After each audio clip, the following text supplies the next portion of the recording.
Barañek, que escribió este libro, Rusos de Putin. ¿Cómo estás? Bien, muy bien, tal? gracias. Gracias por invitarme. Ahí está el libro, Rusos de Putin. Estaba leyendo en tu Twitter que decís que hace 20 años estás tras Putin. Sobre... Y me pareció... Bueno, es mejor que esté yo detrás suyo y no él detrás mío, ¿no? En un punto. Total. Me parece que gané ahí. Sí, porque vos sabés que se dio la coincidencia de que yo después de muchos años de hacer cultura pasé a hacer política internacional casi en simultáneo con que él llegó al poder. Ajá. Y ¿Por decisión tuya? No. No, del medio... Sí, yo trabajaba en Clarín y un día vinieron y dijeron, va a haber unos cambios, hay gente que va a cambiar de sección. Y yo fui y dije, ¿quién? Para enterarme de algún chisme. Vos, por ejemplo. Wow. Y así fue, sí. Bueno, lo que parecía que me iba a perjudicar terminó siendo un gran beneficio porque me amplió así el espectro y el rango en el que podía trabajar y finalmente si me quisieron perjudicar no lo consiguieron, con lo cual fue una felicidad. Y más o menos desde ese momento que empecé a trabajar en internacionales de Clarín, como te digo, es el tiempo, hacía un año que Putin estaba en el gobierno, un poco menos. Y por una cuestión familiar, si se quiere, por origen de la familia y también por cuestiones ideológicas, mi viejo siempre muy ligado al Partido Comunista y demás, todo lo que tiene que ver con Rusia o con la ex Unión Soviética siempre fue algo como muy cercano para mí. Entonces se hizo como natural que Rusia pasara a ser como un territorio a explorar. Así que nada, desde siempre muy cerca de todo esto y desde siempre muy cerca de este señor, Vladimir Putin. Y cuando decís, bueno, no le perdí pisada, estuve tras él, ¿fue de qué manera? Por empezar, los 10 años que estuve trabajando en internacionales, en el diario Clarín, el tema lo llevaba yo, junto con otros, por supuesto, pero estos temas los llevaba yo, con lo cual todos los días estabas leyendo lo que tenía que ver con esto. De ahí salió el primer libro que se llamaba Rusos postales de la era Putin y que fue despanzurrado 10 años después con nuevos capítulos, con actualización, con ampliación, con un nuevo viaje. Para el primero yo había viajado 2 veces, este año volví a viajar para ver cómo para escribir los libros. Para escribir. Sí, en realidad yo había viajado una vez para escribir el libro, una vez había viajado para cubrir una elección. En el 2008 yo viajé para cubrir la elección en donde Putin terminó como primer ministro, porque la Constitución todavía no le permitía la reelección y su delfín Medvedev fue elegido presidente. Yo estuve y cubrí para el diario esa elección. Y viajé unos meses después ya con la idea del libro, el primer libro. Y ahora volví a viajar para este, con lo cual fue muy interesante porque volví a ver qué quedó de aquella foto que dejé 10 años atrás. Y cambió notablemente, sí. Esas imágenes que estábamos viendo recién que tienen que ver con el arte de algunos jóvenes putinistas tienen que ver con la tapa del libro, porque esa tapa, la foto, está tomada en una muestra de arte que se hizo en donde jóvenes adherentes a la causa putinista exhibieron sus obras de arte, ¿no? Hay muchos mitos detrás de Putin, vos me lo sabrás decir mejor. Hay una foto que dio vuelta al mundo de un Putin vestido de turista en Disney con Ronald Reagan. No sé si a esta altura es fake news o no, pero ¿qué hay de cierto acerca de que Putin efectivamente era un espía de la KGB durante No, él era un espía, por supuesto. Él era y era un jefe y fue director de los servicios secretos. De hecho, él era además el representante más alto de los servicios secretos en Alemania hasta la caída del muro de Berlín. Por eso él habla alemán, por eso él con Angela Merkel habla en alemán. Es una persona que ya había tenido vínculo con el afuera, precisamente por formar parte de los servicios secretos. Él es abogado, está recibido como abogado. ¿Dónde se recibió? En San Petersburgo, de donde es él. Y de hecho, cuando cae el muro de Berlín y él vuelve, ustedes traten de imaginar lo que significaba el precolapso soviético cuando cae el muro de Berlín. Claro. Esos 2 años que van del 89 al 91, el caos absoluto, pasar de 70 años de comunismo a ver cómo todo eso se iba astillando y no iba quedando nada de aquello y se entraba con un vértigo feroz al capitalismo de la manera más brutal, porque lo que hicieron los rusos no es lo que están haciendo los chinos. Entraron de la manera más brutal. Todas las empresas del Estado vendidas por centavos a los amigos del poder, los llamados oligarcas. Y en ese contexto aparece Putin, que tenía un puesto en la Universidad de San Petersburgo. Esto es Rusia, esto era Rusia, no sé cómo está hoy, pero en ese momento había un puesto adjudicado a los servicios secretos, un puesto institucional en la organización.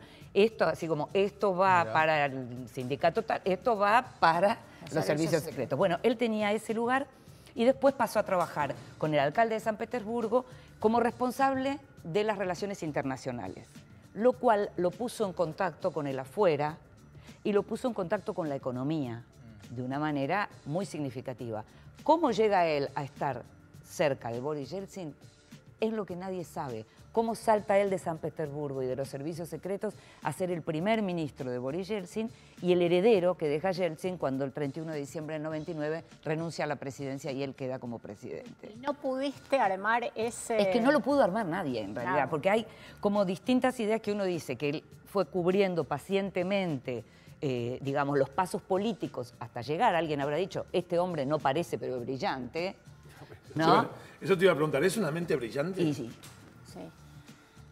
Digo, no, eso no quiere decir, si vos me preguntás, ¿es buena persona? Yo no te diría sí. Claro. Ahora, no, la pregunta es clara, si es una mente brillante. Y yo creo que es yo creo que es un estadista. Un estadista no siempre es el político que a uno le gusta.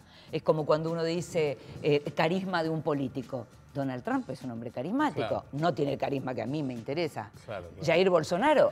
Claro. Y los comparás, ¿no? Vos lo comparás a Putin con ellos de algún modo, Putin fue como quien inició un modelo de liderazgo que hoy lo vemos salvajemente representado por Donald Trump o Bolsonaro u otros líderes que ya estaban, porque por ejemplo Netanyahu es un hombre que también tiene este modelo, o Erdogan también tiene un modelo así, entre autocrático, depende el país, en Israel es más difícil ser un autócrata, ¿no? Sí. Pero en Turquía o en Rusia sí se puede. Ahora, el cambio de Putin, si uno lo ve hoy, por ejemplo, en entrevistas con... No sé, hay una entrevista que está circulando que se puede ver con periodistas de Bloomberg. Él no da muchas entrevistas a periodistas que no sean rusos. Tampoco da muchas a periodistas rusos, en honor a la verdad, pero a los de afuera mucho menos. Pero hay una entrevista que circula en donde uno lo ve y dice, pero este es Emmanuel Macron, no es Vladimir Putin el que uno conoció. ¿Por qué? Porque tiene un refinamiento, adquirió un refinamiento. Es más, si lo ven, por ejemplo, en la serie que hizo Oliver Stone, no en relación a lo que dice, porque naturalmente la serie es una serie de entrevistas bastante condescendiente. Como hace Oliver Stone. Como hace Oliver Stone con esos líderes, ¿no? No deja de ser interesante porque como él igual nunca habla con el afuera y nunca lo vemos traducido, está bueno para verlo. Pero se lo ve muy tranquilo, muy relajado, muy estadista, efectivamente. ¿Es maquiavélico? ¿Vos dirías que es maquiavélico? Porque cuando uno lo ve, te da la imagen de alguien que tiene como una coraza, ¿no? Que no te muestra nada, pero que evidentemente es un tipo brillante. ¿Y a qué llamamos maquiavélico, Maxi? A una cuestión estratégica, a una cuestión que puede ser siniestra. Si vos estás a cargo del país más grande de la Tierra, con 12 usos horarios, en donde en un extremo es lo más parecido a Europa que puedas entender, en otro extremo lo más parecido a China que puedas entender.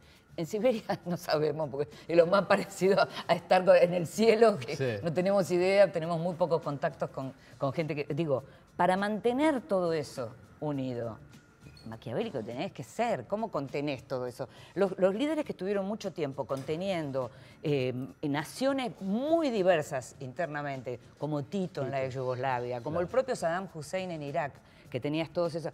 Vos viste que se caen ellos y se cae todo, claro. Implosiona. Bueno, en Rusia tuviste el zar, tuviste 70 años de comunismo con líderes como Stalin que manejaban solos, pero después con liderazgos colectivos, con tipos más grises. Y tenés a Putin. En el medio estuvo Yeltsin, que fue el único momento en donde la gente te habla de lo que fue la libertad, que era caótica, pero había libertad de expresión y demás. Con la llegada de Putin eso se terminó. Maquiavélico, sí, pero ¿qué político poderoso no tiene algo de eso, no? Sí. Algunos lo tienen más en extremo que otros, ¿no? Él seguramente es de los extremos. Sí. Y en ese sentido las libertades están coartadas hoy en Rusia. Hablo del plano artístico hasta político, del que sea. Bueno, por empezar lo que hay es un control extremo todavía muy férreo de la cuestión estatal en lo que tiene que ver con los medios, por ejemplo. En todos los medios de una u otra manera el Estado está, con lo cual es bastante más complicado el tema de libertad de expresión. Es interesante porque tampoco es que él hace algo que los rusos no quieran que haga. Están acostumbrados, decís vos. Es un modelo, es un modelo. Es cierto que por las cuestiones de la legislación, vos no ves que aparezcan políticos opositores o partidos opositores que todavía hoy le estén discutiendo el poder, porque no llegan, porque está preparado todo como para que aquello que pueda poner en riesgo el gobierno no llegue ni siquiera a la elección, porque no es que hay un fraude en el momento que van a votar. Claro. No hay fraude en el momento del voto. Podríamos ir todos y veríamos que efectivamente gana. Lo que pasa es que si vos te presentás en el camino no vas a poder llegar. Y los que sí llegan, en general, son casi como fantoches que sirven para armar esta Para especie... dividir.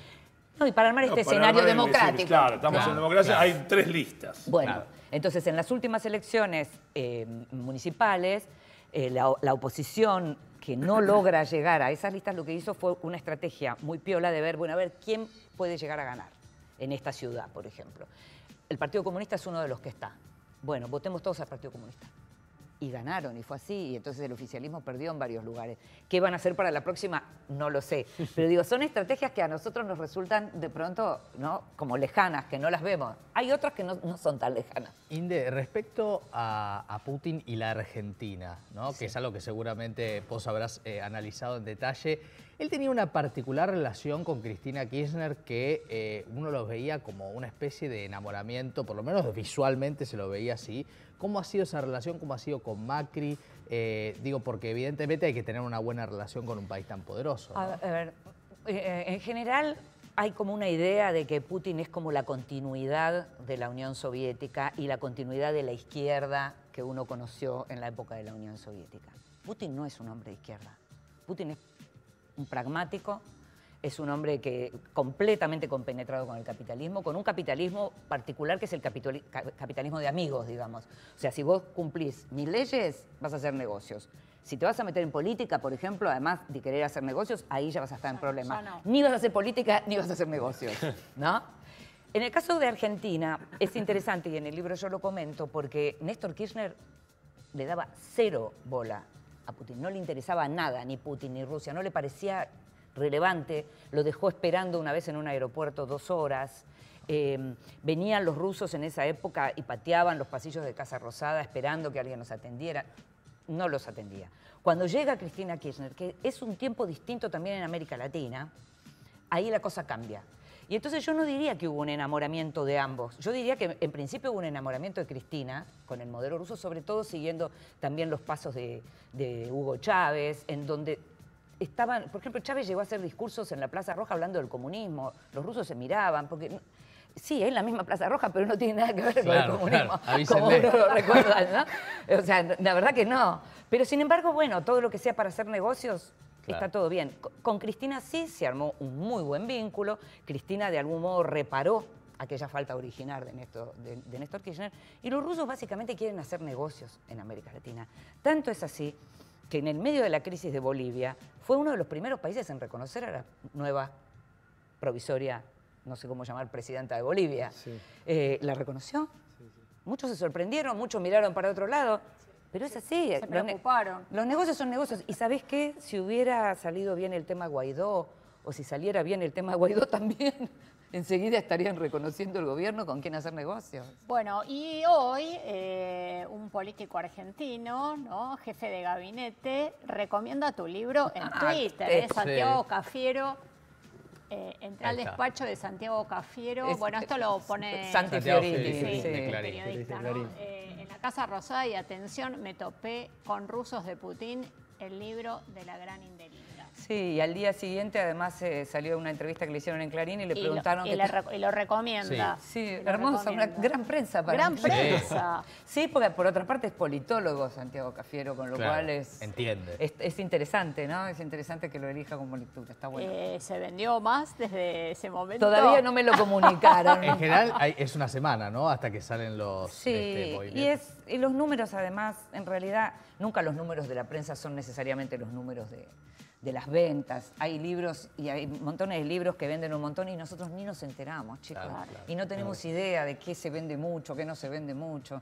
Siempre estamos en realidad... como en un círculo chiquito, es lo que tiene que ver con nosotros, ¿no? Claro. Pero como Twitter. Como Twitter, pero ojalá se venda, sí. Bueno, te quedas con nosotros un minuto más porque nos vamos a Madrid, donde está un compañero nuestro que tiene mucho que ver con Rusia. Ahí está Agustín Fontenla. ¿Cómo estás, Agustín? El suegro. ¿Qué tal, Marce, Nacho, equipo? ¿Cómo están? Así es, estaba escuchando muy atentamente porque es muy interesante todo el mundo ruso. ¿Me escuchan ahí? Sí, ahí sí. Ahí va. Decía que me parece muy interesante lo que conversaban sobre Rusia porque es un mundo tan distinto al mundo occidental, tan complejo de entender. Mismo lo que expresaba la escritora sobre la figura de Putin, ¿no? Que muchos en América Latina, sobre todo, tenían el registro de que Putin era un hombre de izquierda, cuando en realidad es un hombre totalmente pragmático y que siempre va a seguir los intereses, que son los intereses de su propio gobierno y de su propio país.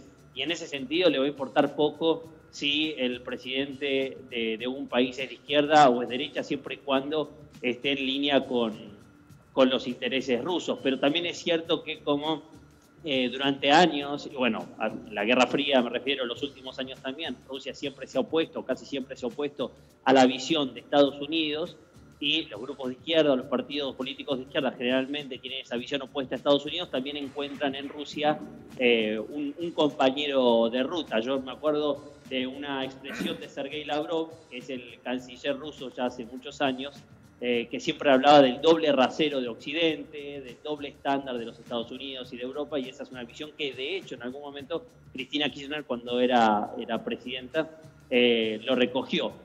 Pero a mí siempre me gusta quedarme también con la sociedad rusa, que es muy rica, es muy particular y es muy interesante porque como han crecido sin ninguna de las referencias culturales que tenemos los ciudadanos de países de Occidente, una charla con un ruso siempre es diferente a cualquier otra que podemos tener con un estadounidense o con un francés o con un inglés. Siempre tiene unas referencias totalmente diferentes y eso hace que la conversación siga recorridos diferentes, diversos, y a mí por lo menos cuando me tocó vivir en Rusia siempre me encontré con gente que me mostraba o que me hablaba de las cosas desde otro lugar. Bueno, hasta te enamoraste de una rusa. Efectivamente, y de la rusa y también de mi suegro, que es uno de los Anatoly. Anatoly lo tenemos siempre presente. Siempre llena el placar. Y también lo aprovecho, Agustín. Últimamente, bueno, Rusia está teniendo una sanción durísima de no poder participar ni en los Juegos Olímpicos ni en el Mundial. Lo del Mundial yo creo que está por verse, lo de Qatar 2022. ¿Cómo lo toma Rusia, Inde, esta cuestión de... ¿Es un ataque, más allá de que se pueda comprobar una cuestión de doping de Estado? ¿Cómo lo toma la sociedad rusa? Siempre en general, y Agustín te lo puede decir también, en general esta idea de nos atacan porque nos temen, eso existe. Nos atacan porque somos tan importantes que podríamos opacarlos, eso existe.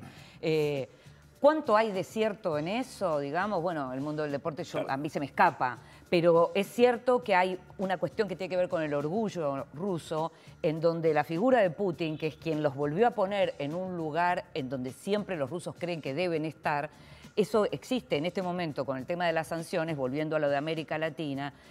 Los espacios que Rusia necesita son aquellos que se le cerraron con las sanciones a partir de lo de Crimea.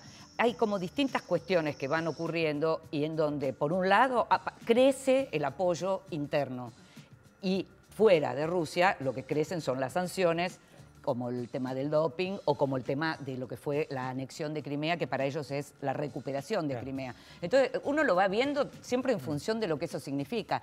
El orgullo ruso es un orgullo histórico, es un orgullo imperial, es un orgullo de país muy grande. Insisto, es el país más grande de la Tierra, es el país que tiene 12 usos horarios, es un país que además resistió, es una cultura que no nos olvidemos que es una cultura que resistió en la Segunda Guerra Mundial, resistieron 3 años el asedio en San Petersburgo, en Leningrado en ese momento, 1 millón de muertos.